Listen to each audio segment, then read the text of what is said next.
21대 대통령 선거가 한 달가량 남았습니다. 선거에서 여론조사 우위를 보이는 후보는 바로 이재명 더불어민주당 후보입니다. 이재명 후보는 부동산 공약에 대해 공급은 늘리고 세금은 낮추고 시장은 믿겠다고 밝혔습니다. 문재인 정부의 길을 따르지 않고 윤석열 정부의 일부 기조는 가져가겠다는 것이죠. 그렇다면 이건 문재인도 아니고 윤석열도 아닌 이재명식 부동산을 공약으로 내걸었다는 뜻입니다. 미리 알면 돈이 보이는 돈 되는 정치에서 이재명 부동산 공약에 대해 해부해보겠습니다. 그리고 오늘 영상 후반부에 사기 신도시로 거론되는 지역이 어디인지에 대한 정보도 준비되어 있으니 꼭 끝까지 시청해주세요. 아직 구독 안 하셨다면 지금 구독 버튼 꾹! 앞으로도 부동산 흐름, 투자 포인트, 꿀팁들 놓치지 마시기 바랍니다.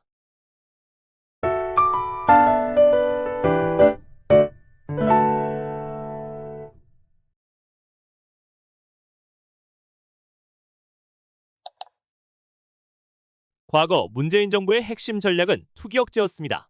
세금 강화, 대출 제한, 재건축 규제 같은 강한 조치들이었죠. 그런데 결과는 어땠을까요? 집값은 2배나 뛰었고 전세난은 심화됐습니다.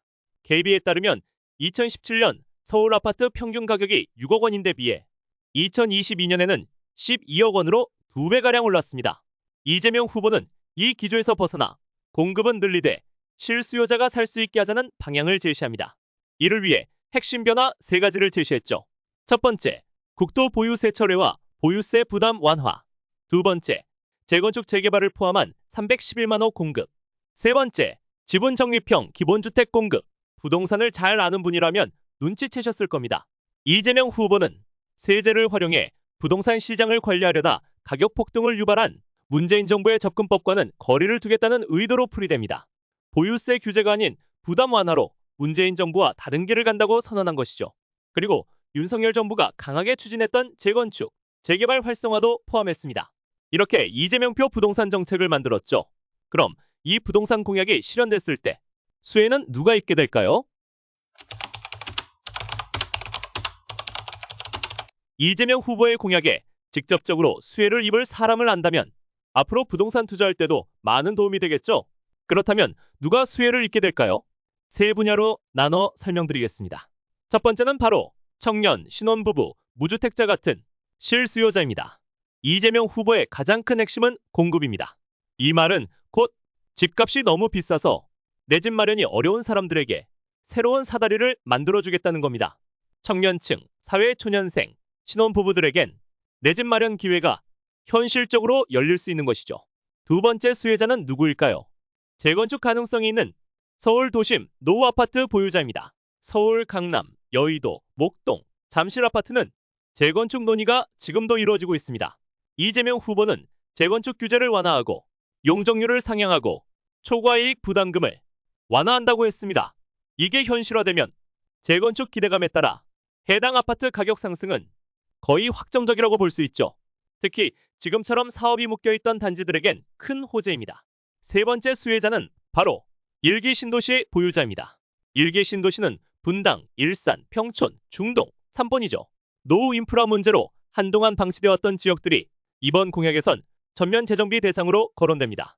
재정비가 시작되면 생활 편의성 향상, 교통 확충, 주거질 상승까지 복합적인 가치 상승이 기대됩니다. 마지막 수혜자는 건설사와 정비조합, 관련 업계 종사자들입니다. 공급 늘리고 정비사업 늘리고 기반시설 늘리겠다는 얘기는 곧 건설 프로젝트가 많아진다는 것이죠. 매출이 일어나니 주가도 오를 것이라고 예상합니다. 그렇다면 사기 신도시 유력 후보지로 거론되는 지역들은 어디일까요? 하나씩 짚어보며 투자 가치와 향후 개발 가능성까지 함께 살펴보겠습니다. 첫 번째는 고양대곡 역세권입니다. 이곳은 완전히 교통요지입니다. GTX A 노선, 3호선, 경의중앙선, 대곡소사선이 지나고 있는 지역이죠. 향후 신분당선 연장까지 예정돼 있습니다. 무려 5개 노선이 지나가는 펜타 역세권이란 거죠. 두 번째는 김포고촌입니다. 서울과의 거리가 가깝다는 게 큰 장점입니다. 게다가 현재 GTX D 노선 연장과 5호선 연결 가능성까지 나오고 있습니다. 김포 한강 신도시보다 서울 접근성이 더 좋다는 점, 투자자라면 주목해야겠죠. 세 번째는 하남 간북입니다. 옆에 바로 3기 신도시인 하남 교산지구가 있습니다. 간북은 교산지구와 직접 연계 개발이 가능하고 생활권과 인프라를 공유할 수 있는 위치입니다. 네 번째는 의정부 용현지구입니다. 이곳은 아직 공급 물량이 많지 않아 새로운 신도시 후보지로 여유가 있는 지역으로 평가받고 있습니다. 마지막으로 의왕 오전왕곡지구입니다. 여긴 기존에 조성된 택지 지구들과 연계 개발이 가능하고 이미 도로, 철도 인프라도 잘 구축되어 있어 추가 확장에 최적화된 입지로 평가됩니다. 이번 영상 시나리오대로 흘러가면 똘똘한 한 채를 보유하는 현상이 더욱 심화될 것으로 예상됩니다. 공약을 살펴보면 과거처럼 여러 채를 갖고 분산 투자하는 전략은 점점 부담이 커지고 있죠. 이재명 후보는 부동산 세제를 크게 바꾸지 않겠다고 밝혔습니다. 국토보유세는 사실상 도입을 철회했어요. 이 말은 곧 다주택자에 대한 세제 완화는 없을 것이라는 뜻이기도 합니다.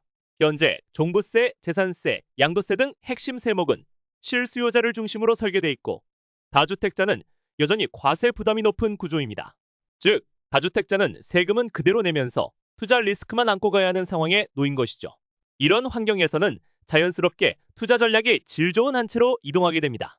입지가 뛰어나고 희소성이 있으며 재건축이나 교통호재 같은 개발 모멘텀이 있는 한 채, 즉 강남, 용산, 여의도, 마포 같은 서울 중심지나 일기 신도시 재정비 예정지, GTX 예정 노선, 주변 알짜 지역들이 똘똘한 한 채의 조건을 모두 갖추고 있다고 할 수 있습니다. 다주택자라면 이 시점에서 무작정 보유하기보다는 보유세 대비 수익이 낮은 부동산은 정리하고 재건축 기대나 입지 프리미엄이 높은 지역 중심으로 포트폴리오 조정이 필요합니다. 실수요자 역시 분양가에만 매달리기보다는 지금 구축 아파트 중에서 재건축 가능성이 높은 단지를 선점하는 전략이 오히려 합리적일 수 있습니다.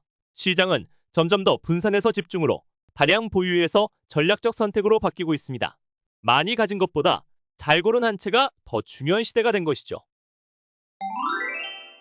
오늘은 대선 후보들 중 가장 여론조사에서 우위를 선점하는 이재명 더불어민주당 후보의 부동산 공약에 대해 파헤쳤습니다. 영상이 도움이 되셨다면 좋아요와 구독, 그리고 앞으로 나올 콘텐츠도 놓치지 않도록 알림 설정도 꼭 부탁드립니다. 댓글로 궁금한 지역이나 주제 남겨주시면 다음 영상에서 더 깊이 있게 다뤄보겠습니다. 지금까지 돈 되는 정치였습니다. 감사합니다.